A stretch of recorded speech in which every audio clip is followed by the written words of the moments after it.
ನಮಸ್ಕಾರ ಪ್ರಿಯ ವೀಕ್ಷಕರೇ, MK dreams ಚಾನೆಲ್ಗೆ ಸ್ವಾಗತ. ನಾನು ಮಂಜುಳಾ. ಇವತ್ತು ನಿಮಗೆ ಚಿಕನ್ ಗ್ರೇವಿ ಮಾಡೋದನ್ನ ಹೇಳ್ಕೊಡ್ತೀನಿ. ಬನ್ನಿ ಕಿಚನ್ಗೆ ಹೋಗೋಣ. ಇದಕ್ಕೆ ಬೇಕಾಗುವಂಥ ಇಂಗ್ರೀಡಿಯೆಂಟ್ಗಳನ್ನ ನೋಟ್ ಮಾಡ್ಕೊಳ್ಳಿ. ಚಿಕನ್ 2 kg ತೊಗೊಂಡಿದ್ದೀನಿ, ತೊಳೆದು ಇಟ್ಕೊಂಡಿದ್ದೀನಿ. ಈರುಳ್ಳಿ 2 ಗಡ್ಡೆ ದೊಡ್ಡ ಸೈಜು, ಟೊಮೊಟೊ 3 ಇಂದ 4, ಹಚ್ಚ ಖಾರದ ಪುಡಿ 1 ಟೇಬಲ್ ಸ್ಪೂನ್, ಧನಿಯಾ ಪುಡಿ 1 table spoon, garam masala 1 spoon, chicken masala 1 spoon, ಅರಿಶಿನ 1/2 ಟೀ ಸ್ಪೂನ್, ಗೋಡಂಬಿ ಮತ್ತು ಗಸಗಸೆ 2 ನೆನೆಸಿಟ್ಕೊಂಡಿದ್ದೀನಿ, ನಿಮ್ಗೆ ಎಷ್ಟು ಬೇಕೋ ಅಷ್ಟು, ಶುಂಠಿ 1-1.5 ಇಂಚು, ಬೆಳ್ಳುಳ್ಳಿ 2 ಗಡ್ಡೆ, ಮಸಾಲ ಸಾಮಾನು ಚಕ್ಕೆ, ಏಲಕ್ಕಿ, ಚಕ್ಕೆ 1.5 ಇಂಚು, ಏಲಕ್ಕಿ 6 ಇಂದ 7, ಲವಂಗ 10, ಸೋಂಕಾಳು ಅರ್ಧ, ಕರಿಮೆಣಸು ಕೂಡ ತಗೊಳ್ಳಿ, ನಾನು ಮರ್ತಿದ್ದೀನಿ ಇಲ್ಲಿ. ಕರಿಮೆಣಸು 1 ಸ್ಪೂನು, ಎಣ್ಣೆ ಮತ್ತು ಉಪ್ಪು, ಕಾಯಿ ತುರಿದಿಟ್ಕೊಂಡಿದ್ದೀನಿ, ಪುದೀನ ಸೊಪ್ಪು, ಕೊತ್ತಂಬರಿ ಸೊಪ್ಪು, ಹಸಿಮೆಣಸಿನ್ಕಾಯಿ 6 ಇಂದ 7 ಹಚ್ಚಿಟ್ಕೊಂಡಿದ್ದೀನಿ. ನೋಡಿ ವೀಕ್ಷಕರೇ, ಈಗ ಬಾಣಲಿ ಇಟ್ಕೊಂಡಿದ್ದೀನಿ, ಬಾಣಲಿ ಕಾಯ್ತಾ ಇದೆ. ಇದಕ್ಕೆ 2 ಟೇಬಲ್ ಸ್ಪೂನು ಆಯಿಲ್ ಹಾಕ್ತಾ ಇದ್ದೀನಿ. ಆಯಿಲ್ ಬಿಸಿ ಆಗ್ತಾ ಇದೆ, ಈಗ ಎಣ್ಣೆ ಕಾದಿದೆ. ಈಗ ಇದಕ್ಕೆ ಈರುಳ್ಳಿ ಹಾಕಿ ಫ್ರೈ ಮಾಡ್ಕೊಳ್ಳೋಣ. ಈರುಳ್ಳಿ ಫ್ರೈ ಆಗ್ತಾ ಇದೆ ನೋಡಿ ಫ್ರೆಂಡ್ಸ್. ಫ್ರೈ ಆಗ್ತಿರೋಂಥ ಈರುಳ್ಳಿಗೆ ನಾವು ಅರಿಶಿಣ 1/2 ಟೀ ಸ್ಪೂನ್ ಅರಿಶಿಣ ಹಾಕಿ ಫ್ರೈ ಮಾಡ್ಕೊಳ್ಳೋಣ. ಈಗ ಫ್ರೈ ಮಾಡ್ತಾ ಇದ್ದೀನಿ. ಪುದೀನ ಹಾಕ್ತಾ ಇದ್ದೀನಿ ಫ್ರೆಂಡ್ಸ್. ಈಗ ಇದು ಎಣ್ಣೆಗೆ ಫ್ರೈ ಆಗಲಿ. ಪುದೀನ ಮತ್ತು ಕೊತ್ತಂಬರಿ 2 ಕೂಡ ಸ್ವಲ್ಪ ಸ್ವಲ್ಪ ನಾನು ಒಗ್ಗರಣೆಗೆ ಹಾಕ್ತಾ ಇದ್ದೀನಿ. ಈಗ ಇದನ್ನು ಫ್ರೈ ಮಾಡ್ಕೊಳ್ಳೋಣ. ಚೆನ್ನಾಗಿ ಫ್ರೈ ಆಗಲಿ, ತುಂಬಾ ಚೆನ್ನಾಗಿ ಫ್ರೈ ಆಗಬೇಕು. ನಂತರ ಇದಕ್ಕೆ ನಾನು ಟೊಮೆಟೊ ಆ್ಯಡ್ ಮಾಡ್ತಾ ಇದ್ದೀನಿ ಫ್ರೆಂಡ್ಸ್. ಇದಕ್ಕೆ 1/2 ಟೊಮೆಟೊ ಅಂದರೆ ಹಚ್ಚಿರೋದ್ರಲ್ಲಿ ಅರ್ಧ ನಾನು ಒಗ್ಗರಣೆಗೆ ಕೊಡ್ತಾ ಇದ್ದೀನಿ, ಇನ್ನು ಅರ್ಧ ಮಸಾಲೆ ಸಾಮಾನು ರುಬ್ಕೊಳ್ತೀವಲ್ಲ ಅದಕ್ಕೆ ಇಟ್ಕೊಂಡಿದ್ದೀನಿ. ಈಗ ಇದು ಫ್ರೈ ಆಗ್ತಾ ಇದೆ ಫ್ರೆಂಡ್ಸ್, ನೋಡಿ ಕೈ ಆಡಿಸ್ತಾ ಇರಿ. ನಂತರ ಚಿಕನ್ ತೊಳೆದಿಟ್ಕೊಂಡಿರೋಂತಹ ಚಿಕನ್ನ ನಾನು ಆ್ಯಡ್ ಮಾಡ್ತಾ ಇದ್ದೀನಿ. ನನ್ನ ಮಗನಿಗಂತೂ ಚಿಕನ್ ಗ್ರೇವಿ ಅಂದರೆ ತುಂಬಾ ಇಷ್ಟ. ವಾರಕ್ಕೊಮ್ಮೆ ಆದರೂ ಇದನ್ನು ಮಾಡಿಕೊಡ್ಬೇಕು ನಾನು ಅವನಿಗೆ. ಚಿಕನ್ ಐಟಮಲ್ಲಿ chicken gravy, chilli chicken, pepper chicken ತುಂಬಾ ಇಷ್ಟ ಅವನಿಗೆ. ನೋಡಿ ಫ್ರೆಂಡ್ಸ್, ಈಗ ಸಾಲ್ಟ್ ಹಾಕ್ತಾ ಇದ್ದೀನಿ. ಈಗ ಬೇಯ್ತಾ ಇದೆ ಫ್ರೈ, ತುಂಬಾ ಕೈ ಆಡಿಸ್ರಿ, ಯಾಕಂದರೆ ಉಪ್ಪು ಎಲ್ಲ ಚಿಕನ್ಗೆ ಅದು ಉಪ್ಪು ಹತ್ತಬೇಕು. ಇದಕ್ಕೆ ನಾನು ಗ್ರೀನ್ ಚಿಲ್ಲಿ ಆ್ಯಡ್ ಮಾಡ್ತಾ ಇದ್ದೀನಿ, ಹಚ್ಚಿಟ್ಕೊಂಡಿರೋಂಥ ಗ್ರೀನ್ ಚಿಲ್ಲಿ. ಚೆನ್ನಾಗಿ ಕೈ ಆಡಿಸ್ಬೇಕು. ಪ್ಲೀಸ್ ಫ್ರೆಂಡ್ಸ್, ಈ ಒಂದು ಚಾನಲ್ಗೆ, MK ಡ್ರೀಮ್ಸ್ ಚಾನಲ್ಗೆ ಸಬ್ಸ್ಕ್ರೈಬ್ ಆಗಿ. ಒಳ್ಳೆ ರೆಸಿಪಿನ ನಾನು ತೋರಿಸ್ತೀನಿ, ಮನೆಯಲ್ಲಿ ಟ್ರೈ ಮಾಡಿ ಹೇಗಿದೆ ಅಂತ ಹೇಳಿ ನಾನು ಮಾಡುವಂತಹ ರೆಸಿಪಿನ.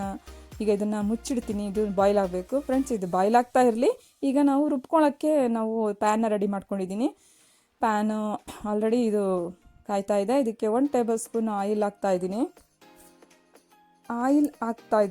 ಇದು ಕಾಯಿಲಿ. ನಂತರ ಇದು ಆಯಿಲ್ ಬಿಸಿ ಆದಮೇಲೆ ಚಕ್ಕೆ, ಮಸಾಲೆ ಸಾಮಾನು ಇಟ್ಕೊಂಡಿದ್ದಲ್ಲ, ಚಕ್ಕೆ, ಲವಂಗ, ಏಲಕ್ಕಿ, ಸೋಂಕಾಳು ಎಲ್ಲವನ್ನು ಹಾಕಿ ನಾನು ಆಯಿಲಲ್ಲಿ ಫ್ರೈ ಮಾಡ್ಕೊತೀನಿ. ನಂತರ ಬೆಳ್ಳುಳ್ಳಿ ತೊಗೊಳ್ಳೋಣ, ಬೆಳ್ಳುಳ್ಳಿ ಹಾಕ್ಕೊಂಡು ಫ್ರೈ ಮಾಡ್ಕೊಳ್ಳೋಣ. ಬೆಳ್ಳುಳ್ಳಿ ಶುಂಠಿ 2 ಕೂಡ ಎಣ್ಣೆಯಲ್ಲಿ ಫ್ರೈ ಆಗೋದ್ರಿಂದ ಹಸಿ ವಾಸನೆ ಹೋಗುತ್ತೆ, ತುಂಬಾ ಟೇಸ್ಟ್ ಬರುತ್ತೆ ಗ್ರೇವಿ. ನೋಡಿ ಶುಂಠಿನೂ ಕೂಡ ಆ್ಯಡ್ ಮಾಡ್ಕೊತಾ ಇದ್ದೀನಿ.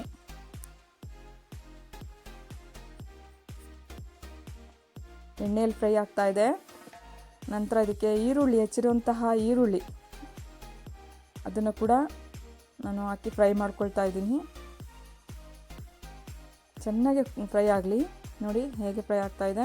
ಇದಕ್ಕೆ ನಾನು ಹಸಿಮೆಣಸಿನ್ಕಾಯಿ ಹಾಕಿ ಫ್ರೈ ಮಾಡ್ಕೊತಿದ್ದೀನಿ. ಇವೆಲ್ಲ ಅರ್ಧ ಫ್ರೈ ಮಾಡ್ಕೋಬೇಕು ಫ್ರೆಂಡ್ಸ್, ಯಾಕಂದರೆ ಇದು ರುಬ್ಕೊಂಡು ಮತ್ತೆ ನಾವು ಚಿಕನ್ಗೆ ಆ್ಯಡ್ ಮಾಡೋದ್ರಿಂದ ಫುಲ್ಲು ಫ್ರೈ ಮಾಡೋದೇನು ಬೇಡ ನಮಗೆ. ಅರ್ಧ ಇದು ಬೇಯ್ತಾ ಇದೆ, ನೋಡೋಣ. ಇನ್ನೂ ಸ್ವಲ್ಪ ಬೇಯಬೇಕು, ನೀರಿನಂಶ ಎಲ್ಲ ಹೋಗಬೇಕು. ಇದನ್ನು ಸ್ವಲ್ಪ ಮುಚ್ಚಿಟ್ಬಿಡೋಣ. ಇನ್ನೂ 10 ನಿಮಿಷ 15 ನಿಮಿಷ ಇದು ಚೆನ್ನಾಗೆ ಕುಕ್ ಆಗಬೇಕಿದು. ಮುಚ್ಚಿಟ್ಬಿಡ್ತೀನಿ. ಈಗ ರುಬ್ಕೊಳಕ್ಕೆ ತಯಾರಿ ಮಾಡ್ಕೊತಾ ಇದ್ದೀವಿ. ಈಗ ಈರುಳ್ಳಿ ಫ್ರೈ ಆಗ್ತಾ ಇದೆ. ಇದಕ್ಕೆ ನಾನು ಪುದೀನ ಆ್ಯಡ್ ಮಾಡ್ಕೊಳ್ತಾ ಇದ್ದೀನಿ. ನಂತರ ಕೊತ್ತಂಬರಿ ಹಚ್ಚಿಟ್ಕೊಂಡಿರುವಂತಹ ಕೊತ್ತಂಬರಿನ ನಾನು ಸೇರಿಸ್ತಿದ್ದೀನಿ. ಇದನ್ನೆಲ್ಲ ಚೆನ್ನಾಗಿ ಕೈ ಆಡಿಸ್ತಾ ಇದ್ದೀನಿ. ಇದಕ್ಕೇ ಈ ಫ್ರೈ ಆಗ್ತಿರೋಂತಹ ಮಸಾಲೆಗೆ ನಾವು ಅರಿಶಿನ ಸ್ವಲ್ಪ ಆಗಲೇ ಬೇಯ್ಲಿಕ್ಕೆ ಒಂದು ಸ್ವಲ್ಪ ಹಾಕಿದ್ದೆ, ಈಗ ರುಬ್ಕೊಳ್ಳೋಕೆ ಒಂದು ಸ್ವಲ್ಪ ಹಾಕೋತಾ ಇದ್ದೀನಿ. ಅರಿಶಿನ ದೇಹಕ್ಕೆ ತುಂಬಾ ಒಳ್ಳೆಯದು, ಮತ್ತು ಟೊಮೆಟೊ ಆ್ಯಡ್ ಮಾಡ್ತಾ ಇದ್ದೀನಿ. ಹೆಚ್ಚಿರುವಂತಹ ಟೊಮೆಟೊನ ಈಗ ಫ್ರೈ ಮಾಡ್ಕೊಳ್ತಾ ಇದ್ದೀನಿ ಫ್ರೆಂಡ್ಸ್. ಈಗ ಇದು ಫ್ರೈ ಆಗಲಿ. ಇದಕ್ಕೇ ನಾನು ಕಾಯಿ ತುರಿ ಆ್ಯಡ್ ಮಾಡ್ಕೊತಾ ಇದ್ದೀನಿ. ಎಷ್ಟು ಬೇಕೋ ಅಷ್ಟು ನಮಗೆ ಕಾಯಿ ತುರಿನೂ ಕೂಡ ನಾವು ಚೆನ್ನಾಗಿ ಎಣ್ಣೆಯಲ್ಲಿ ಅರ್ಧ ಬರ್ಧ ಫ್ರೈ ಮಾಡ್ಕೊಳ್ಳೋಣ. ಇದನ್ನು ಆರಲಿಕ್ಕೆ ಬಿಡೋಣ. ಆರಾದಮೇಲೆ ರುಬ್ಕೊಳ್ಳೋಣ. ಜಾರಿಗೆ ಹಾಕ್ಕೊಂಡು ನುಣ್ಣಗೆ ರುಬ್ಕೊಳ್ಳೋಣ.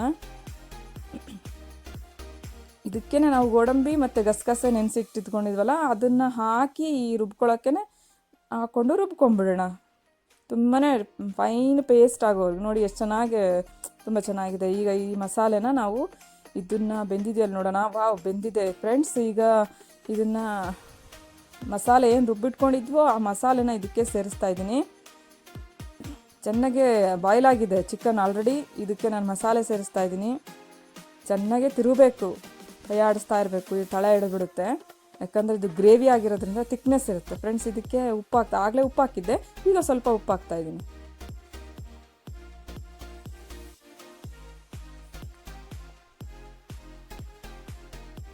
ನಂತರ ಅಚ್ಚ ಖಾರದ ಪುಡಿ 1 ಟೇಬಲ್ ಸ್ಪೂನ್ ಹಾಕ್ತಾಯಿದ್ದೀನಿ. ಖಾರ ಬೇಕು ಅಂದರೆ ಹೆಚ್ಚು ಹಾಕ್ಕೊಳ್ಳಿ, ಖಾರ ಕಮ್ಮಿ ಬೇಕು ಅಂದರೆ ಕಮ್ಮಿ ಹಾಕ್ಕೊಳ್ಳಿ. ಚಿಕನ್ ಮಸಾಲ, ಗರಂ ಮಸಾಲ 1 ಸ್ಪೂನ್, ನಂತರ ಧನಿಯಾ ಪುಡಿ ಚಿಕನ್ಗೆ ಯೂಸ್ ಮಾಡುವಂತಹ ಧನಿಯಾ ಪುಡಿ 1-1.5 ಸ್ಪೂನ್ ಹಾಕ್ತಾಯಿದ್ದೀನಿ. ಕೊತ್ತಂಬರಿ ಉದುರಿಸ್ತಾ ಇದ್ದೀನಿ. ಈಗ ಇದನ್ನೆಲ್ಲ ಚೆನ್ನಾಗೆ ತಿರುಗೋಣ. ಪೌಡ್ರೆಲ್ಲ ರೋಸ್ಟೆಡ್ ಪೌಡ್ರ್ ಆಗಿರೋದ್ರಿಂದ ಲಾಸ್ಟ್ ಹಾಕಿದ್ರೆ ನಡೆಯುತ್ತೆ ಫ್ರೆಂಡ್ಸ್. ಈಗ ಇದು ಬೇಯ್ತಾ ಇರಲಿ, ನೋಡೋಣ ಬೇಯ್ತಾ ಇದೆ. ವಾವ್, ತುಂಬ ಚೆನ್ನಾಗಿ ಎಲ್ಲ ಫ್ರೈ ಆಗಿ ಹೇಗೆ ಆಯಿಲ್ ಬಿಟ್ಕೊಂಡಿದೆ